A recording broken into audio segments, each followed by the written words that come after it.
G20 को बड़ा closely watch कर रहा था। जो इस समय 10 पॉइंट मैंने नोट किए हैं, मैं वो जरा आपके सामने आपके देखने वालों को पेश करना चाहूंगा।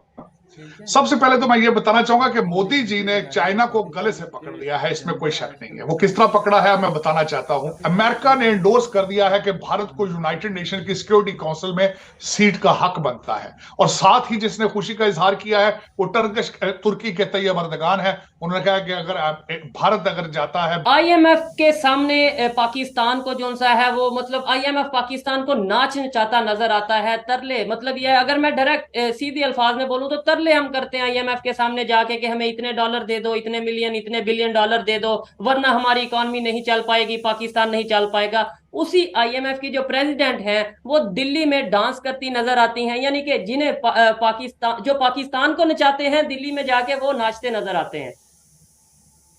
बिल्कुल, आप ना सिर्फ वहां आईएमएफ की हेड थी, वहां पे वर्ल्ड बैंक के अजय बंगा जो कि भारतीय निजात है, वो भी उनको भी देखा गया है, तस्वीरें खिंचवा रहे थे। मैं सबसे बड़ी बात बताऊंगा कि उन्होंने जो ग्लोबल साउथ का एक नारा लगाया है, जो बिल्कुल। ग्लोबल साउथ की इकोनॉमिक जरूरतों का उन्होंने जो नारा लगाया है, इट्स अ वंडरफुल थिंग। और जो मोदी जी का एक ख्वाब है, मैं समझता हूं कि he will be remembered for the centuries. जो सबसे ज्यादा इस वक्त जो चाइना को बुखलाहट का निशान होना चाहिए, घबराना चाहिए उनको, क्योंकि सी पैक को भी उन्होंने नीचे गिरा लिया है। वो किस तरीके से गिराया है?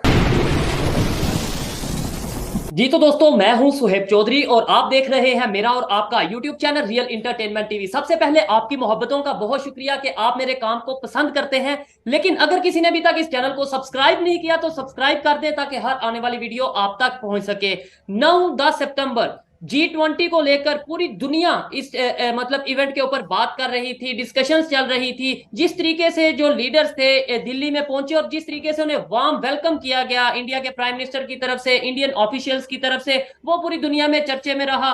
खास तौर पे अगर हम बात करें ऑस्ट्रेलियन पीएम की जो वाइफ है वो और पीएम मोदी जो उनसे हैं, उनकी एक फोटो, उनकी वीडियो सोशल मीडिया पे बहुत वायरल की जा रही है। मेलोनी जिनका नाम है, उस हवाले से हम बात करेंगे। और साथ ही साथ हम इन्वेस्टमेंट जो की गई है, खासतौर पे अफ्रीकन कंट्रीज के हवाले से इन्वेस्टमेंट की बात की गई है, उसके ऊपर बात करेंगे। इन शॉर्ट क्लोजिंग पॉइंट जो G20 के क्लोजिंग पॉइंट हैं उन पर डिस्कशन करने के लिए हमारे साथ साजिद तारड़ साहब मौजूद हैं। जैसा कि हमने वादा किया था, हमने रिक्वेस्ट की थी साजिद साहब से, तारड़ साहब के से कि हमें टाइम दिया जाएगा G20 की क्लोजिंग जो सेरेमनी है उसके हवाले से। अस्सलाम वालेकुम सर।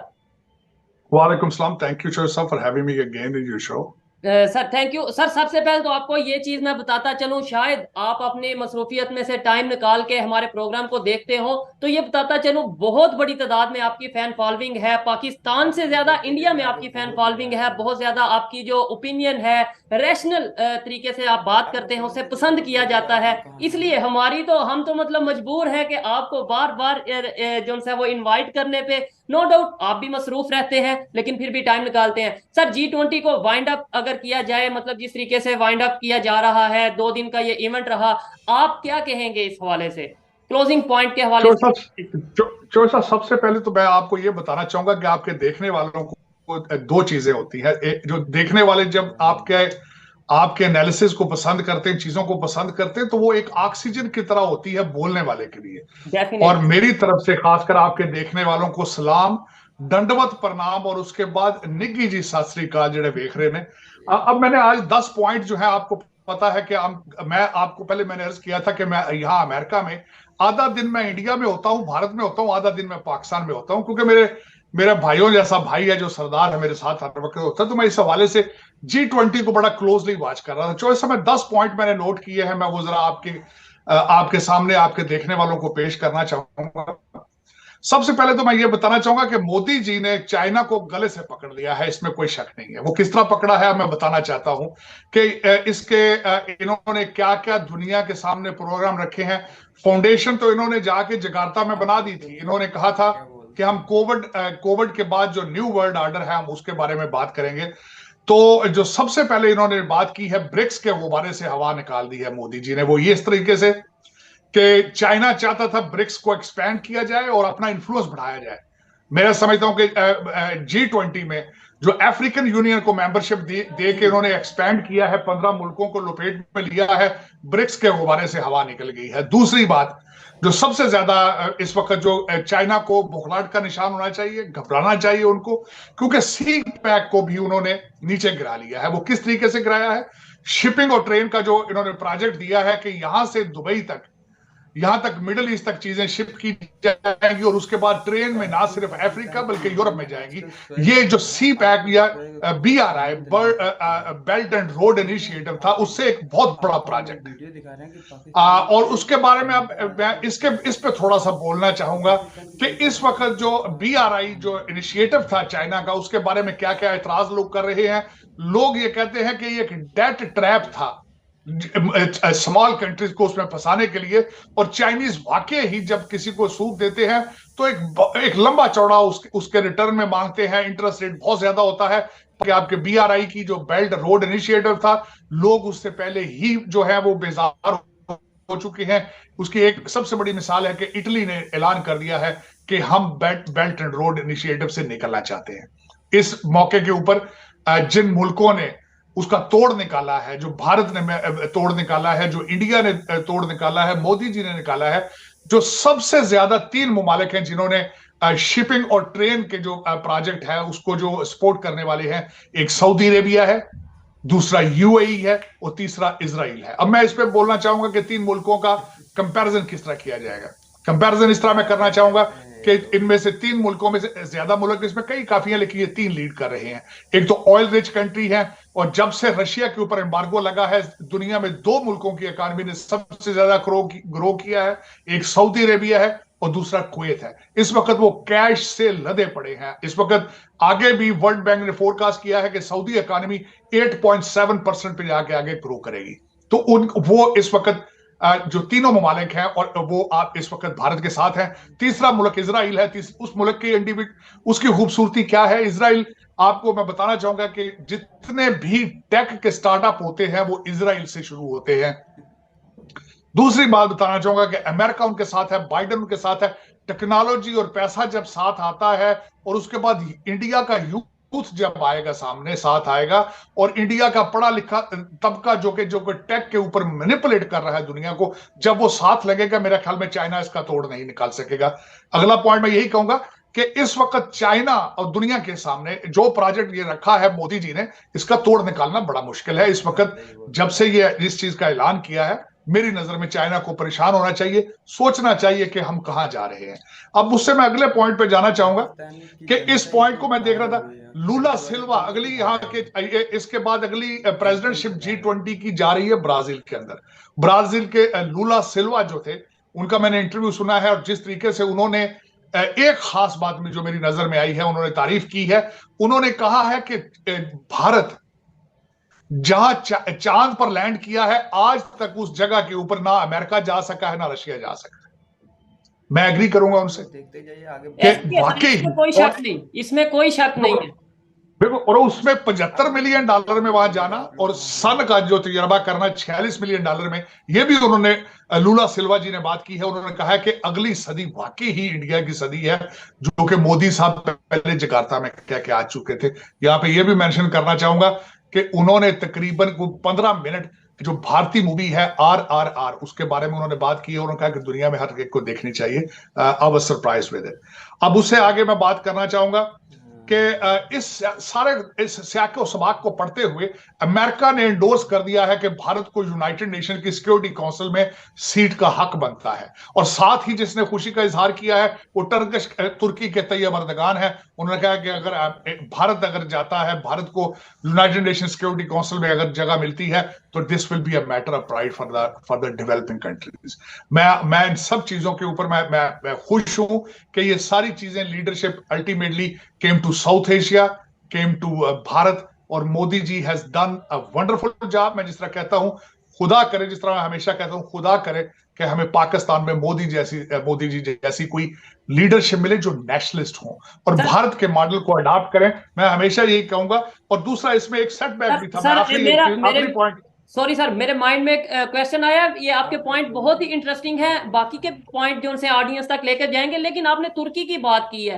पाकिस्तान में पहले ये कंसेप्ट रहा सऊदीया हमारे साथ है, सऊदीया हमारे साथ है। फिर ये कंसेप्ट आया जी तुर्की हमारा रोल मॉडल है, तुर्की हमारे साथ है। पूरी दुनिया में जो सा पाकिस्तान और तुर्की मिलके इस्लाम को जो सा वो झंडे को लहराएगा। लेकिन अभी G20 की मीटिंग में या इससे पहले भी जिस तरीके से हम देख रहे हैं, तुर्की हो, इजिप्ट हो, सऊदी अरेबिया हो, UAE हो, बांग्लादेश हो, ये सारे इस्लामिक कंट्रीज जिस तरीके से इंडिया के साथ अपना एक रिलेशन बेहतर करते नजर आ रहे हैं, और इंडिया भी सबको इक्वली लेके चल रहा है। आपने बांग्लादेश के जो प्राइम मिनिस्टर हैं उनके बारे में भी न्यूज सुनी होगी, जिस तरीके से जो बाइडेन के साथ मुलाकात करवाई गई है, मीटिंग करवाई गई है, और इंडिया के प्राइम मिनिस्टर ने प्रॉपर उन्हें जो है वो मोटिवेट किया कि भाई आप मीटिंग करें, 1-to-1 मीटिंग करें। तो ये आपको नहीं लगता कि वाकई में जो इंडिया के प्राइम मिनिस्टर का एक मोटिव है, जो बताया जाता है कि भाई वन वर्ल्ड वन, मतलब इस तरीके से वन वर्ल्ड वन नेशन या वन वर्ल्ड फॉर ऑल, इस तरीके से जो उनका एक मोटिव है उसे वाकई में वो पूरा करते नजर आ रहे हैं?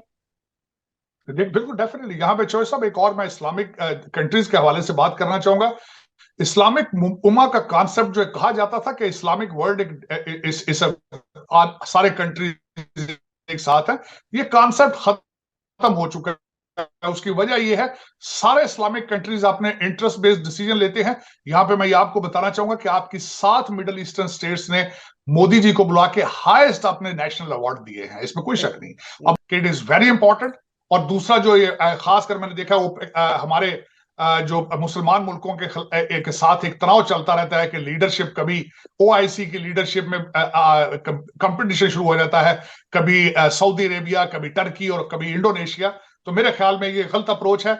जब आपने अगर इंटरेस्ट बेस्ड डिसीजन लेने हैं तो फिर ओपन सब सामने आके ओपन अपने डिसीजन लें। लेकिन मैं जिस तरह हमेशा इस चीज का सबसे बड़ा एडवोकेट रहा हूं कि पड़ोसियों के साथ और बिलखसूस पाकिस्तान भारत के रिलेशनशिप बेहतर होना बहुत जरूरी है। पाकिस्तान के लिए सब मैटर ऑफ सर्वाइवल। ऐसा ही है सर। आगे जो नेक्स्ट पॉइंट है उनकी तरफ चलते हैं। बहुत इंटरेस्टिंग पॉइंट थे। मैंने ये क्वेश्चन इसलिए किया कि ये बहुत इस टाइम मेरे माइंड में क्वेश्चन था कि जिस तरीके से पूरे दुनिया के कंट्रीज जो से रिलेशन बेहतर कर रहे हैं, हम अपनी अलहदा से ही 1.5 ईंट की मस्जिद बना के बैठे हैं कि भाई हम मुस्लिम उम्मा और मुस्लिम उम्मा का जो सा है इत्तेहाद है। हमें कोई मुस्लिम उम्मा पूछे ना पूछे, हम पूरी दुनिया के इस मुसलमानों के ठेकेदार बने हैं। सर नेक्स्ट पॉइंट जरूर आप बताइएगा हमें G20 को लेके। नेक्स्ट मेरा पॉइंट यही था सबसे बड़ा, जो मैं समझता हूँ हमारे पाकिस्तान के हवाले से, कि MBS पाकिस्तान में नहीं आए हैं। और खासकर जिस तरीके से हमें सोचना चाहिए कि इजराइल और सऊदी अरेबिया के रिलेशनशिप ठीक हो रहे हैं, जिनका इतना बहुत बड़ा आपस गैप था आपस में। आपको सोचना चाहिए अगर सऊदी अरेबिया और ईरान एक टेबल पर बैठ सकते हैं, सऊदी अरेबिया और इजराइल एक टेबल पर बैठ सकते हैं, तो पाकिस्तान भारत एक टेबल पर क्यों नहीं बैठ सकते? ये पाकिस्तान का चाहिए।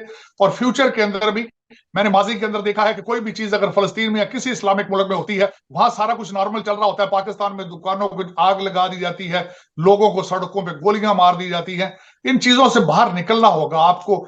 21st century, I think this is a geo economic century, is not the century for the war और दहशतगर्दी। मेरे ख्याल में हमें सोचना होगा कि वेयर वी स्टैंड एट और where what is our direction. अपने बच्चों को इंग्लिश और मैथ की तरबियत दें, उनको सिखाएं पाकिस्तान से मोहब्बत करना कैसे करनी है, पाकिस्तान को बचाना कैसे है, बजाय किसी सियासी पार्टियों के पीछे लग के आप अपना मुस्तकबिल खराब करें। आपको चाहिए कि सोचें कि पाकिस्तान से मोहब्बत करना शुरू करें।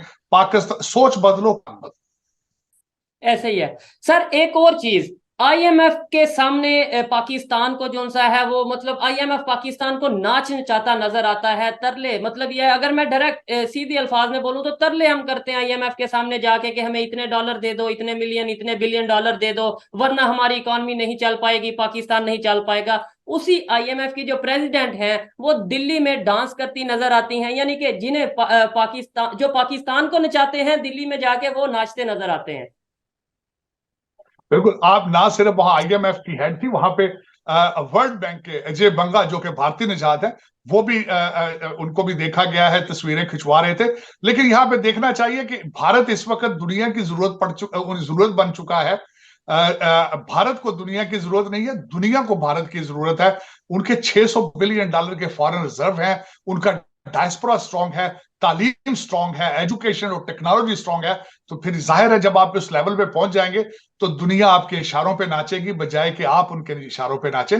ये वाकई भारत ने इस चीज को प्रूव कर दिया है। मेरे ख्याल में बहुत जरूरी है कि हमारे पाकिस्तानी लोग, मेरे भाई और बहन, सब इन चीजों को देखें, वॉच करें कि वेयर वी स्टैंड, हमें भी इन चीजों को फॉलो करना फॉलो चाहिए करना मेरे है। ख्याल। और ये डिस्कशन करने का मतलब भी यही होता है। नो डाउट पाकिस्तान में भी इस तरीके से कंसेप्ट ही नहीं आया, मतलब इन चीजों को डिस्कस ही नहीं किया जाता। हमारे यहाँ पे आज भी जो डिस्कस किया जाता है वो मीम्स को डिस्कस किया जाता है। हमारे यहाँ पे जो चीजें वायरल होती हैं वो फनी, मतलब कोई करेक्टर वायरल हो जाता है या कोई, मतलब इस तरीके से कोई ना कोई हमें चीजें देखने को मिलती हैं। लेकिन इंडिया में अगर यूथ की खासतौर पे बात करें, वो देखते हैं वर्ल्ड पॉलिटिक्स को, वो देखते हैं वर्ल्ड अफेयर्स को, वो देखते हैं कि जियो पॉलिटिक्स किस तरीके से चेंज होती नजर आ रही है। ये कंसेप्ट पाकिस्तान में सर कैसे आएगा आपके ख्याल से? पाकिस्तान की यूथ ये चीजें जो आज हम डिस्कस कर रहे हैं, जो आज इंडिया में चीजें चल रही हैं, शायद 10 साल बाद या 20 साल बाद पाकिस्तान की यूथ को समझ आए, ओ हो हमें तो ये भी चीजें देखने की जरूरत थी।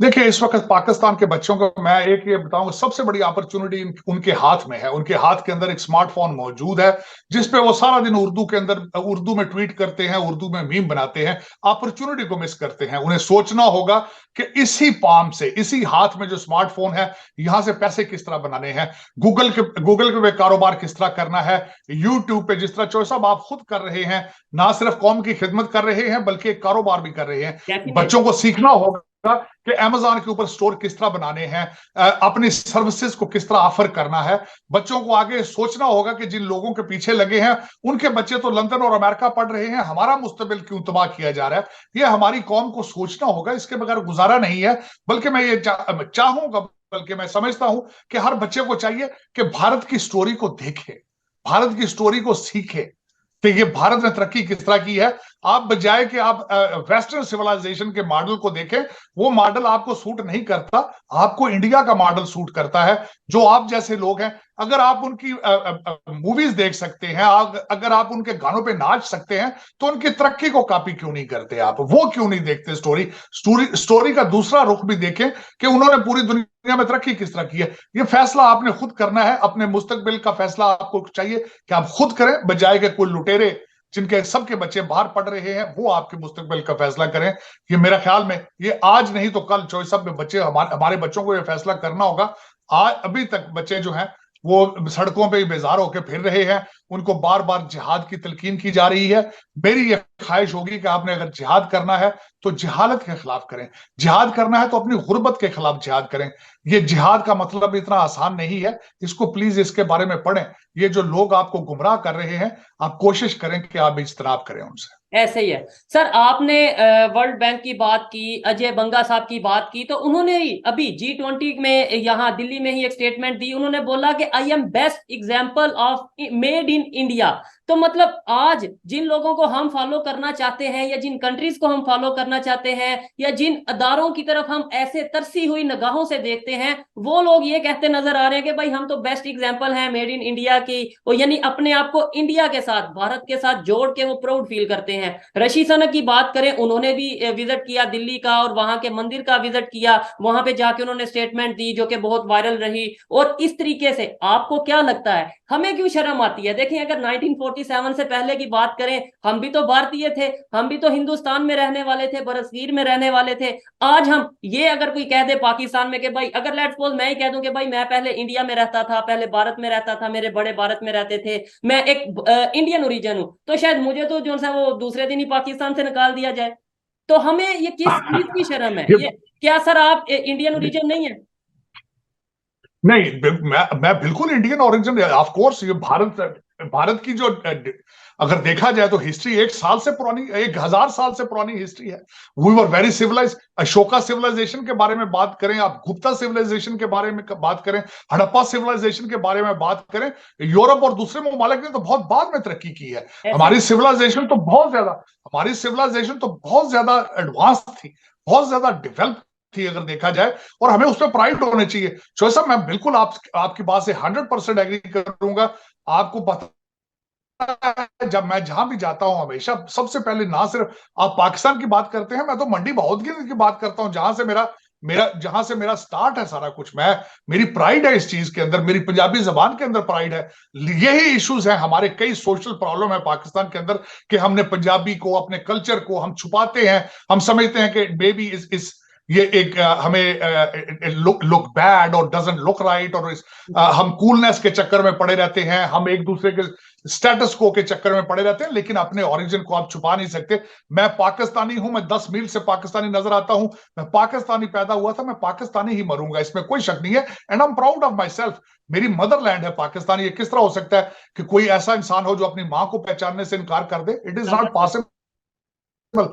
मैं चाहूंगा कि बच्चे जहां भी हैं अपनी मां को पहचाने, उसमें प्राइड हासिल करें और कोशिश करें कि पाकिस्तान के नाम को अगली स्टेज पर लेकर है, और होगा। मैं आज भी पूरी उम्मीद हूं, मैं ना उम्मीद नहीं हूं बिल्कुल। चौधरी साहब, हर्डल्स इसमें आ रही हैं, लेकिन मायूसी गुनाह है। आज भी मेरी उम्मीद है अपने आर्मी चीफ साहब के हवाले से। उन्होंने ईसीएल में 1000 लोगों के नाम डाले हैं, उन्होंने प्रोसेस एक शुरू कर दिया है, एक उम्मीद की किरण मौजूद है। और मैं समझता हूं कि मेरे बच्चों को, जिनसे मैं हमेशा एड्रेस करता हूं चौधरी साहब आपके प्लेटफॉर्म से, उनको सबसे पहले ये कहूंगा कि भारत के मॉडल को स्टडी करें, जिस तरह उन्होंने प्रूव किया अपने आप को।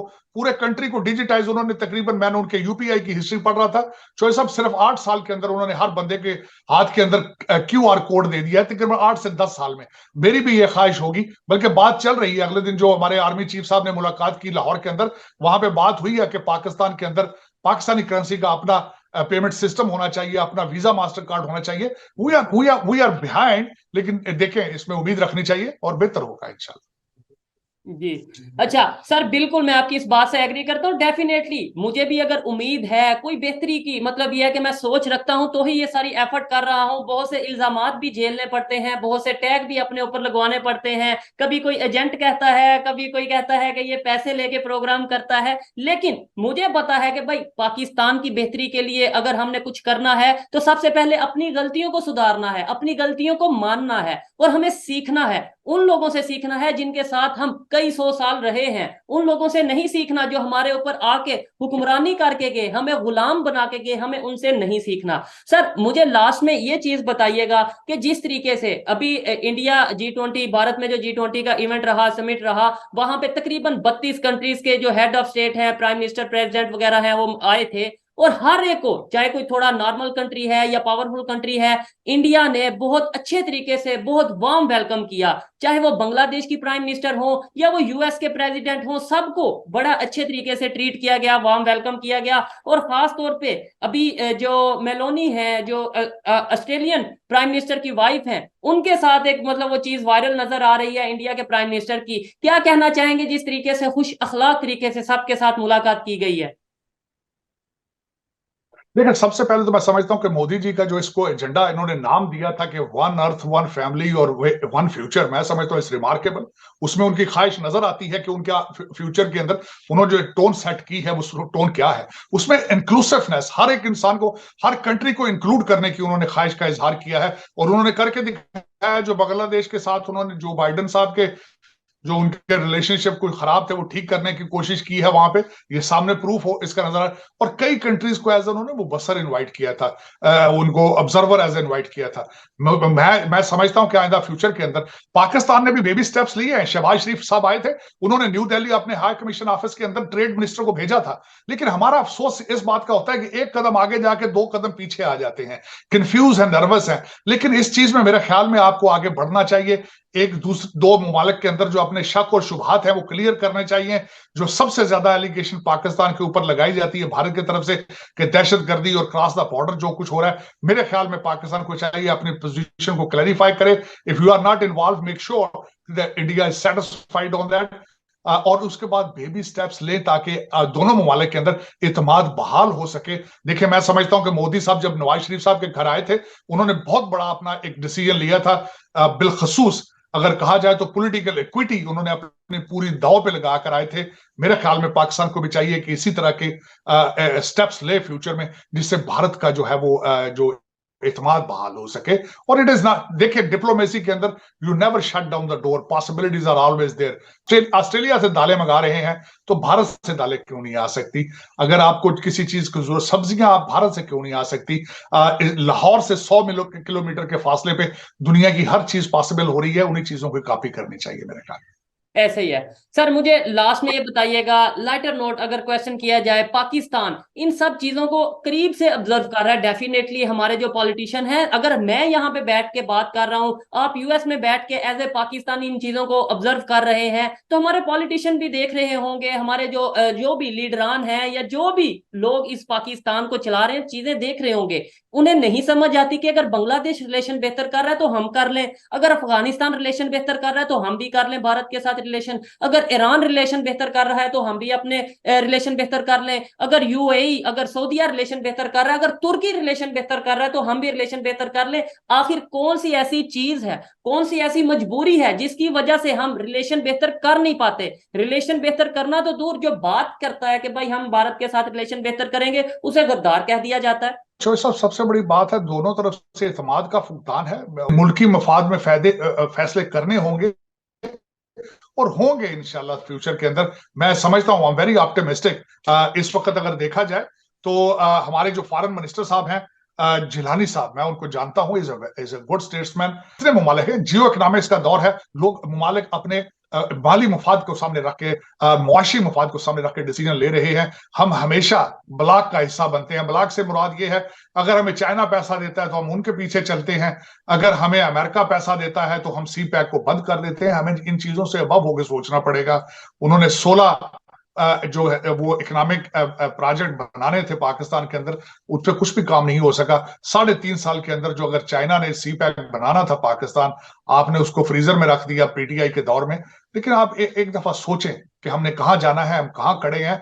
लंदन और दुबई छोड़ के इस्लामाबाद में फैसले करने की एक बुनियाद डालें, बहुत जरूरी है आपके लिए। ठीक है सर, लास्ट में ये बताइएगा कि G20 क्या G21 में शिफ्ट होने वाली है? जिस तरीके से अफ्रीका यूनियन की अगर बात करें, उनके जो हेड हैं, उनको प्रेसिडेंट जो उनके हेड हैं, उन्हें जिस तरीके से मोदी जी ने गले लगाया और वो इमोशनल हो गए, इवन वो, आपने ये वीडियोस देखी होंगी, फोटोज देखी होंगी, और बात की जा रही है शायद उन्हें G20 यानी अब G21 का मेंबर बनाया जाएगा। क्या कहते हैं, क्या ये पॉसिबिलिटी है? और खास तौर पे आपको नहीं लगता कि जिस तरीके से चाइना का कंट्रोल था अफ्रीकन कंट्रीज के ऊपर, अब वो कंट्रोल को, उस जो मार्केट को कैप्चर किया हुआ था चाइना ने, अब उस मार्केट को अपना इंडिया भी जो सा यूटिलाइज करेगा और सबको साथ लेके चलेगा, ना कि किसी भी एरिया के ऊपर कैप्चर करके बैठ जाए, मार्केट को कंट्रोल करके बैठ जाए। मैं समझता हूं जो नया अलायंस सामने आ रहा है जो सब इस G20 के हवाले से, इस समिट के हवाले से, उसमें Saudi Arabia, UAE, Israel, America और उसके बाद